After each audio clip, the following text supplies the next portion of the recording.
This video will take you through my journey and experience this fall while I redesigned one of my lower division courses in the kinesiology department.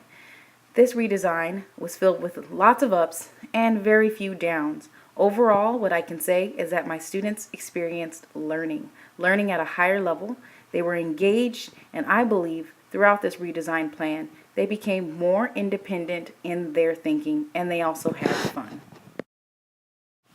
Stop one on this journey was the tentative outline for my course. In teaching this course for several years, I realized that the organization and the outline was out of order. So I attempted to redesign my course and my syllabus using a module design.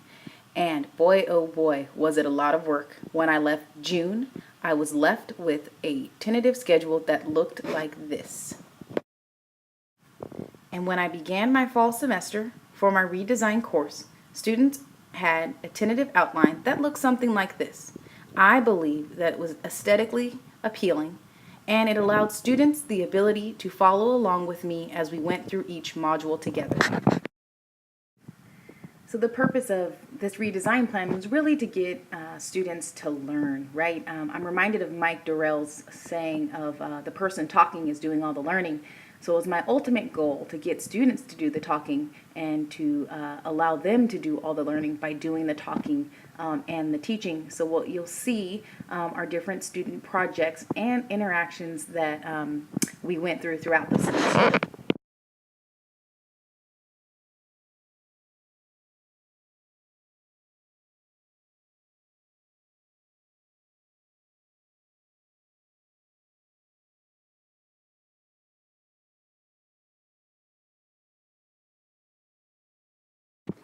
So my major task this semester was to actually attempt the jigsaw technique.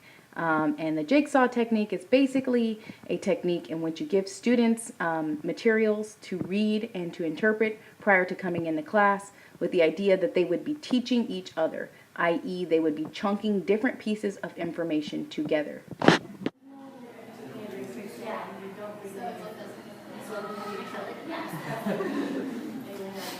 Okay, so the trachea then splits off into two branches called the bronchi. Yeah. There's two bronchi. And the bronchi, the cardiac muscle, is also known as the myocardium, and that's also involuntary because it's a heart muscle that contracts that you can't control it contracting. And then that's also really Wait, hold on. Okay, so now that we've talked about the body cavities, let's have a class discussion, okay? So we've got the cranial cavity, which houses the cranium. We've got the spinal cavity, which houses the spinal cord. Someone in the spinal cord group or the musculoskeletal system, talk to me about the spinal cord. So that would be AJ and Olivia. Okay, so tell me what the three divisions of the spinal cord are, the four. Tell me. Cervical. So you get the cervical spine, the thoracic spine, talk about the lumbar, and last but not least, the sacrum. The cervical spine, you guys, consist of how many vertebrae? The thoracic. 5. Okay, you know the easiest way to remember that. What time do we eat breakfast? What time do we eat lunch? What time do we eat dinner? Okay, so now you should never forget the number of vertebrae in each of the spine columns. You got that? Okay, and so then after that we have our thoracic cavity, which the thoracic cavity is a huge cavity. It's probably, in my mind, one of the most important cavities in the body. You want to tell me why? What does it house? The heart and the lungs. What happens if a rib punctures the heart? Can anyone say sudden death? Yes? What's sudden death? Tell me. Anyone? You die suddenly? Okay, so thoracic cavity is hugely important in terms of protection of our major structure or major organs. Then last but not least, we have the abdominal cavity, which contains a lot of structures, not only our internal structures, but for our guys that represent the abdominal cavity. Faith. Okay, keep it up, keep it up, keep it up. Just keep it up. D, everybody say D. The abdominal cavity. What organs are housed in the abdominal cavity? The digestive system, Ross said. So what does that include, Ross or Kieran? Kieran. Pancreas, gallbladder, liver, spleen, any of the internal organs, right? All right, you guys ready? Ready? Letter B is representative of which cavity, letter B. B, boy, B. Got it. Stay there. Unlike the cavity, Keep it there. Put up your first instinct. Put up your first It's not instinct. going into the cavity, it's just It's what okay. it Just is. put it up. Put it up. It's okay. It's okay. It's okay. Wrong. You gotta get a wrong answer. Okay. So the correct answer is somewhat what Catherine said. I don't know exactly what this spells, but I'm assuming it's spinal cavity. Right, Catherine? Okay. So the correct answer is spinal cavity. The spinal cavity consists of the vertebrae in the spine. What? Okay.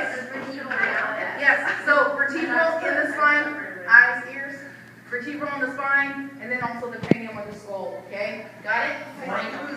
Spinal cavity. I know it was a cavity. Okay, you ready? No. Everybody? One of my other goals for students in my class was to have fun while they were learning. So this next section is just a outtake of fun projects that I used in my classes to enhance learning. Roll up in the hood and the blue unconscious. Gotta open up that area and give those breaths. Just go in, re-tilt that head. Come on, 2 more breaths. 1 time, 2 times, 30 chest compressions. Finger sweep that. 2 more breaths. Go!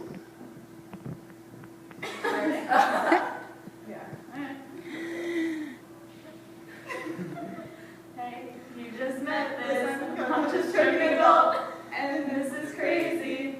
But he is choking, so get 2 breaths maybe. And breaths don't go in, so retilt baby. Then get 2 more breaths and 30 chest compressions maybe. Hey, we just found the choking object, so finger sweep it. But open the area, get 2 more breaths, then repeat baby. Without that.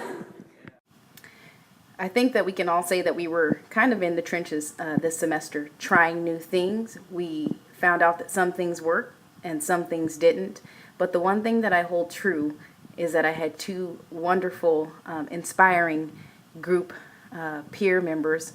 And I can just say that they were always there for me if I needed them. I could knock on a door and they would stop to help me out or to answer a question. So I'd just like to say thank you, Coog and John, for your time investment in me. It was an extreme pleasure to go watch you guys teach.